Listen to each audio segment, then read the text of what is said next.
Welcome, employees of Nintendo Australia. My name is Graham Hope, and I am a managerial psychology consultant with PCC, the psychological consulting company. I understand you have been undergoing a few issues, and hope to rectify these before the release of your newest product, the Nintendo Switch. I hope this workshop will help you understand the root of some of your issues, and through this, help you to move forward successfully. Through working together we can create an environment in which your team can flourish and the Switch's release can be a success. I look forward to working with you all.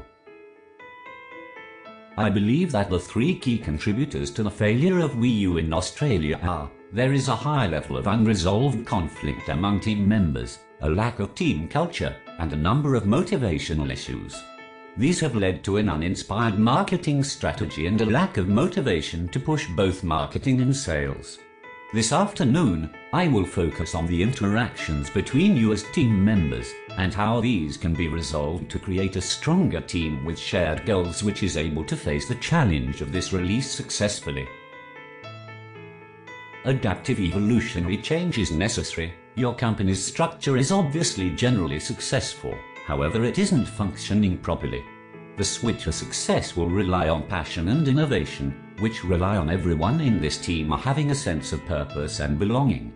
I want to empower you as employees, to give you as a team more autonomy, accountability and self-determination. You are part of a team. It is important to understand the personalities of your team members, their motivations, strengths and weaknesses, to form a cohesive group.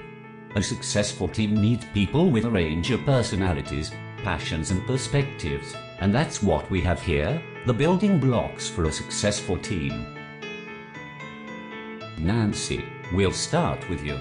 You fit into the Belbin team role category of monitor evaluator, a fair and logical observer, able to detach yourself from bias. However, you are an introvert who avoids conflict.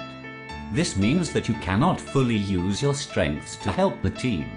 In terms of Molly and Liam's conflict, while you could see both sides of the argument, you were uncomfortable with mediating, something you had the strengths and abilities to do.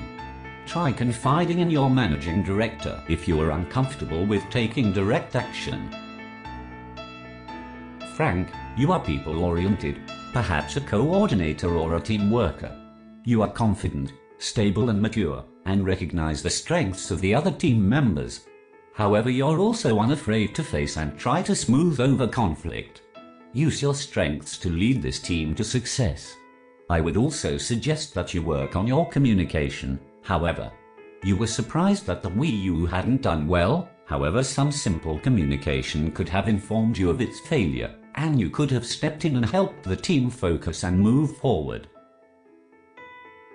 Molly, you are a finisher or an implementer.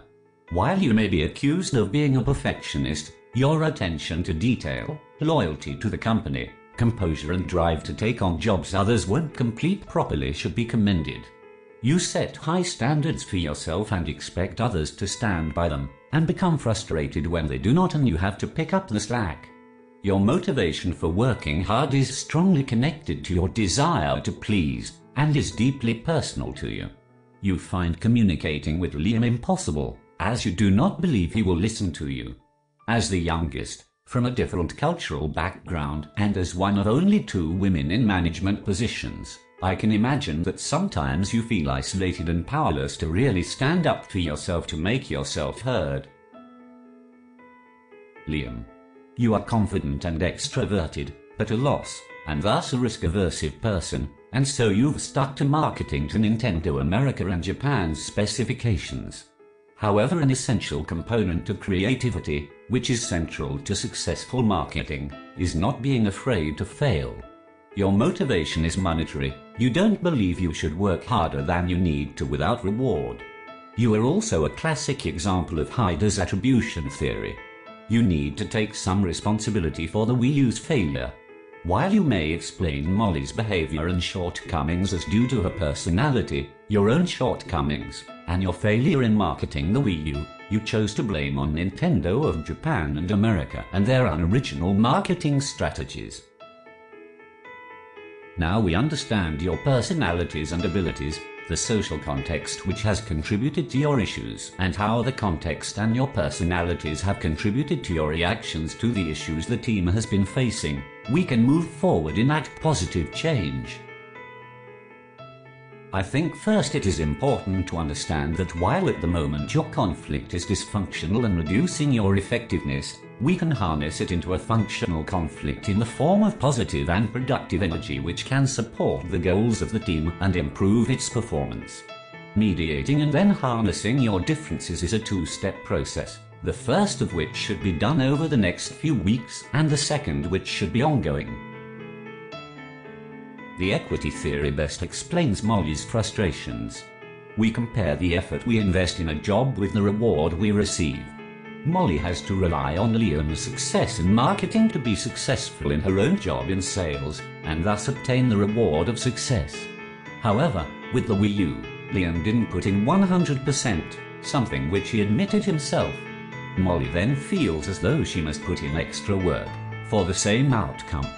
This is negative inequality and makes her feel unfairly treated, especially as it appears that there are no consequences for Liam's behavior, and she receives no reward for her extra work.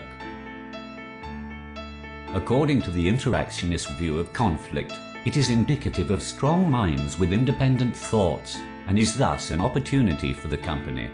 If we can change the quality of your interactions to reflect your personal strengths, hopefully we will be able to encourage responsiveness and openness to one another and each other's ideas.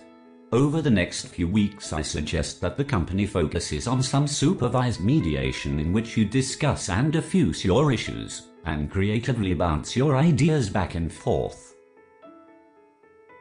Through mediation, I hope that you will be able to examine how your conflict came about, and negotiate and workshop for the best outcome. You both have a lot to offer this company, let's make the most of that. I would like you to consider a conflict management rather than resolution plan of action. This should be established throughout the transformative mediation process, agreed upon by all members of the team, and utilized in the long-term future of the company. Secondly, I recommend you work on the relatedness and cohesiveness of your team. I will initially recommend you undertake some team-building exercises. Gottman's ratio says that to have a good relationship, you need at least 5 positive interactions for every bad one.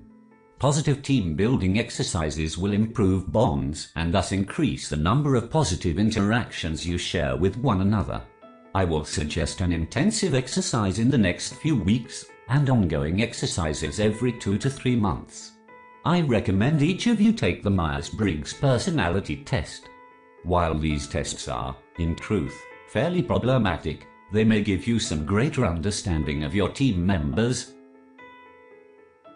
Please share your results and discuss them with your team to facilitate a greater sense of team spirit. Good synergy in groups results in higher productivity. Let's harness this. What we need to acknowledge here is, regardless of your own personal motivations, you all want Nintendo to be successful. You care about this company, about keeping your jobs, and impressing your managers. You share a common objective, aligned with that of the organization. You should be striving towards this by cooperating, not disagreeing and being competitive. Your maintenance period, over the next few weeks, will allow you to focus your efforts on establishing cohesiveness and a common purpose. When the full details of the Switch are released, you will be properly equipped to face the task of releasing it as a team. Goal-setting theory involves the development of an action plan designed to motivate and guide a group toward a goal. These goals should be specific, challenging, reachable, and accepted by all members of the group, and will lead to higher performance levels and job satisfaction. By setting specific goals that you are all motivated to achieve, you have autonomy over a greater aspect of your job, and your cohesiveness as a group improves. This should all be completed before the full details of the Switch are released so that you are ready for action. Tom will overlook your goals before marketing plans begin, so that he will be able to provide fortnightly feedback into your performance. I will also recommend an anonymous group feedback platform be set up, so that even those introverts among the group can express their feelings. Any issues will be workshopped in fortnightly sessions overseen by Tom, in which he also provides his own feedback. Motivation is driven by autonomy, mastery and purpose. Different things motivate different people. Molly, for instance, is motivated by her desire to please her managers. Liam believes he shouldn't take risks or work too hard if there is no extrinsic personal reward. Liam in particular has lost motivation to fulfill his role as head of marketing effectively. It is easier for us to attribute someone's poor behavior on their personality rather than the situation. While Liam's behavior frustrates Molly, and she may see it as a result of his negative traits, there is value in stepping back and looking at the situational aspects as well. Liam may be frustrated that he must market a product he doesn't believe in a way which is prescribed to him by Nintendo America and Japan. He has no opportunity for creativity or to display his own skills. Group goal setting will help. However, I will also be speaking to Tom about marketing objectives within the company. Success hinges on understanding the market and catering to it in creative ways. The Australian management team must implement a policy in which creativity can be expressed and team members can fulfill their roles effectively. I will summarize. First, I recommend a month of supervised mediation and resolution of differences between Liam and Molly. Over the long term, continued transformative mediation will allow the two of you to effectively transfer ideas and foster creativity in a functional way. I recommend that the team undertakes personality tests and discuss their strengths and weaknesses. Over the next month, set team goals to achieve your common targets, set boundaries and agree on your individual functions within your team to ensure that you can meet your targets effectively.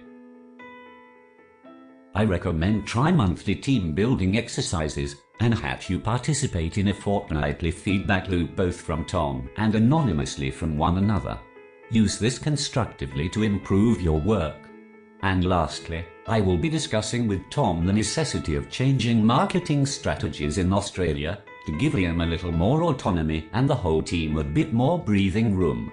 And on an ongoing basis I will be ensuring that Tom keeps open channels of communication with you all to ensure that you are all experiencing satisfaction with your individual roles. I hope that this session has been helpful and that you have learned a little bit about yourselves and how you can do your part to ensure that the release of the Nintendo Switch is a success. Best of luck from myself and my colleagues at the Psychological Consulting Company.